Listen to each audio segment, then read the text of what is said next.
Hello, it is February 12th, 2022. This is As the World Burns. I'm your host, Randall Burns. Today's topic is some of my mentorship and inspiration of the channel. This is kind of a memorial to one of my favorite professors at the University of Chicago, Maynard Krueger. And he's one of several sources of inspiration for this channel, and I think he deserves his own video episode as a result. Professor Krueger was my instructor in political order and change in 1976 to 1977. Now, I'd grown up, political order and change was a core course, part of the Common Core at the University of Chicago, inspired by the Greats Book Program. Now, I had grown up on a hog farm in Missouri.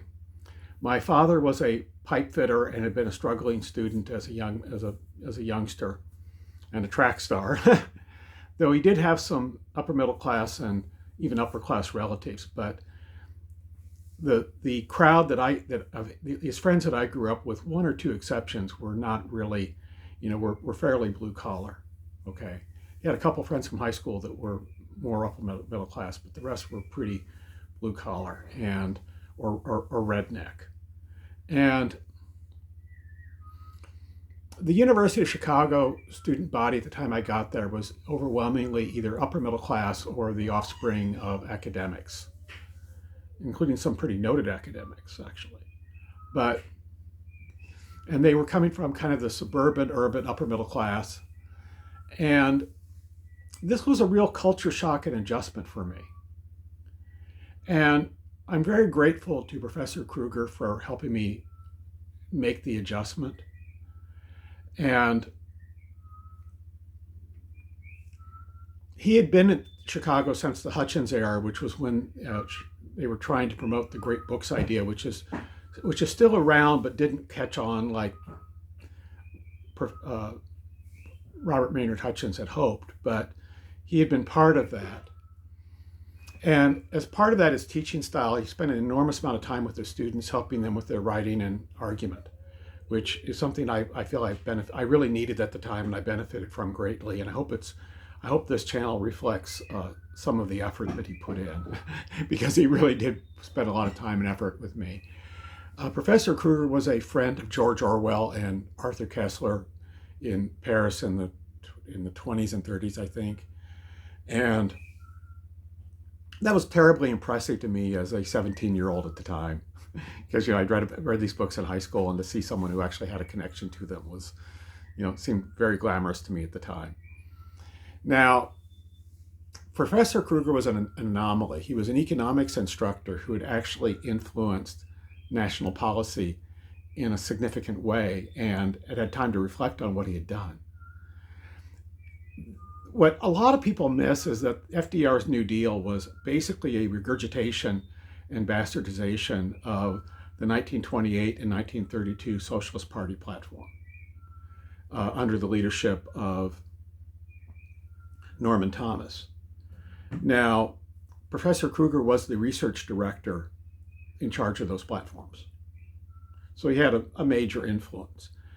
And the basic reason why that got adopted is literally FDR tried everything else his team could think of, and then kind of begrudgingly started borrowing from the Socialist Party platform for want of anything better to do. Now, what it meant to be a leftist third party at the time was very different then than now. The concept of social justice had not really evolved. The main emphasis, the Socialist Party was an alliance of Christian socialists, Georgists, and social democrats and Marxists. Now, Professor Krueger was actually a leader of the radical Marxist wing, but they did not have hegemony in that party by any means. There was an alliance, and they had to work together to have the type of influence that they did, and they knew it. And that alliance fell apart in the 1950s, and there hasn't been anything like that level of success since then, really. Or at least not success in the areas like they were successful, like in influencing major social policies like Medicare, Social Security, public housing, the TVA. I mean, the list goes on. One of the, Milton Friedman at the University of Chicago called the Socialist Party of the 1930s and 40s the most successful party in US history in terms of getting their platform enacted. Now, that takes on a whole different meaning when you realize that the guy that helped write the platform had an office a few doors down from Milton Friedman. Okay, and I think Milton Friedman was horribly envious. I mean, he wanted the type of success and folk hero status that they had. I mean, Norman Thomas was at the time something of a folk hero. It said that he could have had the nomination of either party if he had sought it, and he just didn't choose to do so. He chose to be a man of principle rather than a man of politics. But the thing is that I knew him 30 years after this heyday. This was 1976 as opposed to 1946, and he'd had time to reflect on what had happened. Now, Bernie Sanders, I believe, had him as a professor back in the 50s, when it was a little different ballgame. By the time that I got to know Professor Krueger, it was obvious that the Soviet planned economy was not working as well as its advocates had hoped, and that European-style economic planning was showing some real problems also. And Professor Krueger was freely admitting that programs like AFDC, which at the time was relatively generous compared to today, and public housing hadn't had quite the results he had hoped for. The thing that he said, he thought that drug addiction, for example, would go way down after public housing was enacted, and that just hadn't happened. It just hadn't had that effect, the effect that he had hoped for. And he had enough integrity to admit it. Now, that raised the question of just what would come next. Now, you have to remember Saul Alinsky had been very active in the U of Chicago community pretty recently before then. And his proteges include Hillary Clinton. And Barack Obama owed a lot of inspiration to Saul Alinsky, and that may have been one of the major reasons why he opted to move from Hawaii to Chicago and become a community organizer. Now, a lot of the Alinsky followers were gravitating towards the ideas of Antonio Gramsci and coming to focus on emphasizing social issues over economic issues. Just never mind the planned economy didn't work out. We were going to emphasize social issues and work on that. Maybe we'll be able to make it work after we reshape the society, was part of the notion.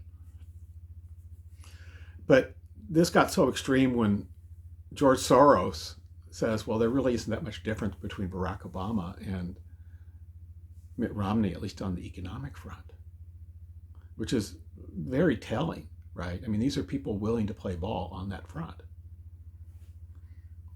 And then wonder why they lose the white working class as a result. Okay. And it's kind of bizarre to me that we have people being denounced as hard leftists who are way to the right of FDR and Norman Thomas, or even Harry Truman, who is hardly a leftist.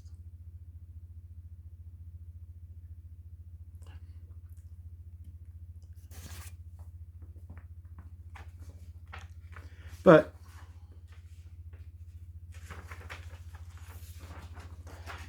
and eventually this line of thinking would morph into what we now call the social justice movement, or what is emphasizing itself as the social justice movement, where they basically seem to have kind of written off big swaths of the working class as proto-fascist and just forgot about them, and are sometimes actively opposed to them as people.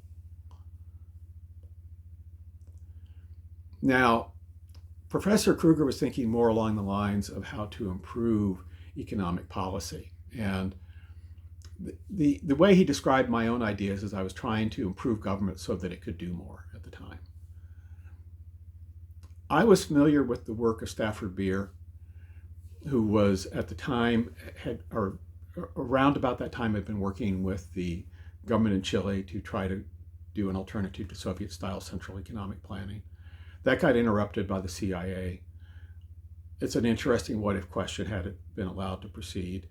But a lot of that thinking actually morphed later on into logistics technology used in many major companies like FedEx and a lot of companies that do a lot of international logistics work. I mean, it's very real, okay? And it also morphed into big data. And I'll include some links to articles in the description there. But big data pretty clearly has real roots in the work of Stafford Beer. Now, at the time, some of my other professors were not nearly as supportive as Professor Krueger in this regard. I would later on spend 2.5 years working for Technology, a company started by Ed Feigenbaum out of the Stanford AI department. I later on made a very minor contribution, helped with the database integration for HNC, which later on fielded what became the world's most popular credit card fraud detection system. It's used in about 70% of credit card transactions that are going around today. And it seemed to me like utter magic at the time. I mean, I worked at Technology, and I've seen a lot of stuff I didn't think was really ready for prime time or very real. And then I saw something that was clearly very, very real. And that has continued to evolve and develop and is a major factor in the tech industry today. And I'm proud I had a chance to be there early on. And that, I think, lives on. It's living on in the policy and prediction areas in form of Metaculus, which is run by a big data team out of the University of California. I also developed an interest in group decision-making methods like the Delphi method, which Professor Krueger would have also encouraged, and we discussed quite explicitly. And I went on to observe dynamics in business and community organizations through the lens of that, and seeing that as a major, the failure to contain groupthink and crowd hysteria I saw as a major problem with the failure of European-style economic planning and the Soviet-style planned economy. Neither of them adequately addressed that at all, or even really thought much about it. They just kind of wrote that off as not much of a problem. And I see that as a major problem and something that can be addressed in existing community organizations and businesses, even without a move towards moving towards socialism. It's something that just is good management practices that can be addressed sooner rather than later, and something that, as the knowledge of that gets more broadly disseminated, I think it opens a variety of options that have not yet been considered widely.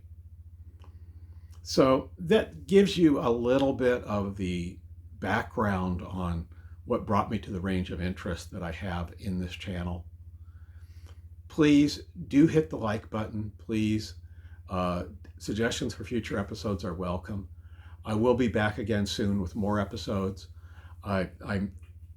You've gotten a series of book reviews and items just recently. I'm going to try to go back to doing some more quantitative financial items over the next week or so. I've been kind of caught off guard. I have a limited time to put onto the channel, so I've been doing some background information that I wanted to get done eventually anyhow that I could do with relatively minor investments of time, but there will be more coming. Thank you very much for your support and appreciation. I look forward to bringing you more material soon. You take care.